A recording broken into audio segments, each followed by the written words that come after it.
Imagine a life of endless luxury, surrounded by wealth and royal splendor, where every wish is granted and every comfort is available.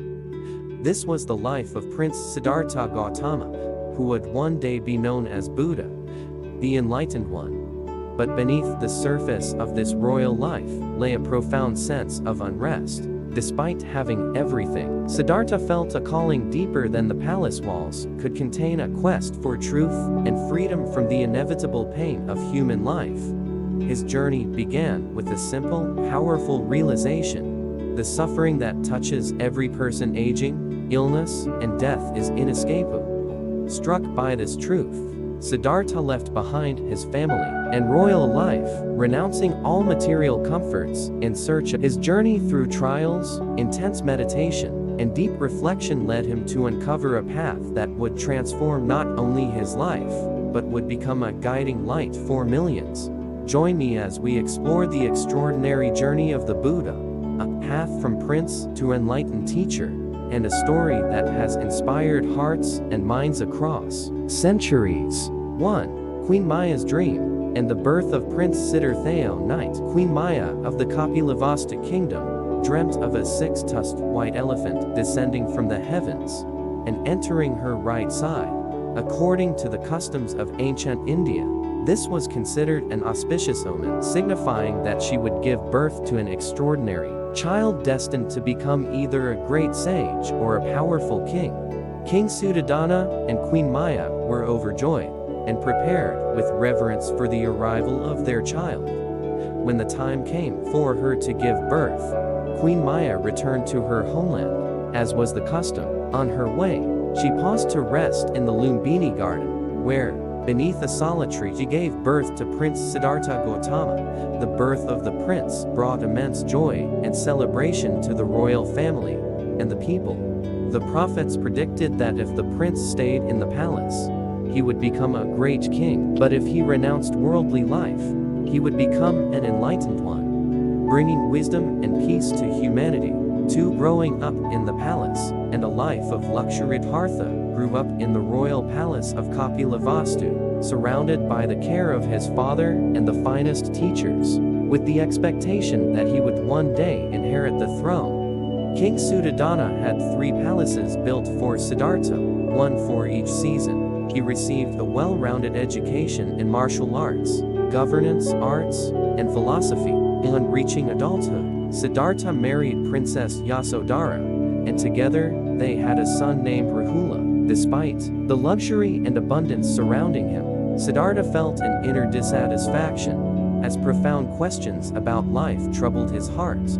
He sensed that the royal life could not answer the questions about suffering and the meaning of existence. 3.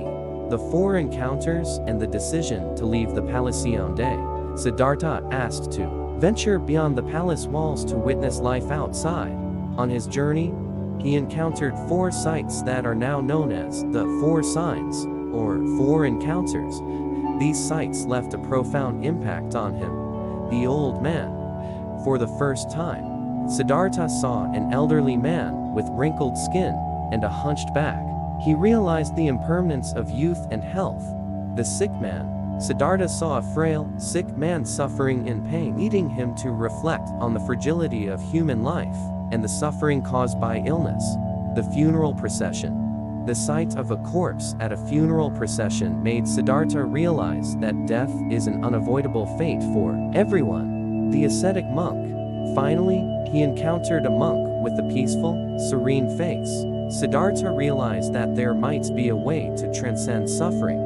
After seeing these 4 sights, Siddhartha realized that his luxurious life could not help him escape suffering. He decided to renounce his royal life and comforts to seek the truth about suffering. 4. Renouncing the palace and the path of asceticism. On quiet night, while the palace was asleep, Siddhartha bid farewell to his wife Yasodhara and son Rahula. He left the palace, riding his horse Kantaka and accompanied by his loyal servant Channa. He abandoned everything: his family, his royal lineage, and his wealth to seek answers to life's sufferings and its meaning. At first, Siddhartha learned from renowned sages of his time and practiced strict asceticism. He endured intense physical hardship, fasting to the point of near starvation, hoping that this would lead to enlightenment. However, after years of ascetic practice, he realized that even extreme self-denial could not bring him closer to the truth. 5. Enlightenment under the Bodhi tree. After years of asceticism, without reaching enlightenment, Siddhartha understood that extremes, both indulgence and severe self-denial,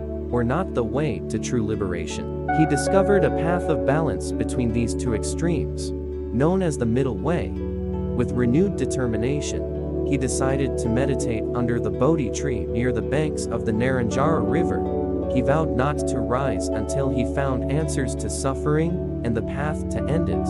After 49 days of deep meditation, under the light of the full moon, Siddhartha attained enlightenment and became the Buddha, meaning the awakened one. His enlightenment, Buddha realized the Four Noble Truths and the Noble Eightfold Path, a path leading to liberation. He understood that suffering is an inevitable part of life, but that it can be overcome by abandoning desire and following a path of moral conduct, mental discipline, and wisdom. From that moment on, Prince Siddhartha was no longer a prince or an ascetic, but Buddha, an enlightened being with infinite wisdom and compassion. He dedicated his life to helping all beings escape the cycle of suffering and to experience true peace and liberation.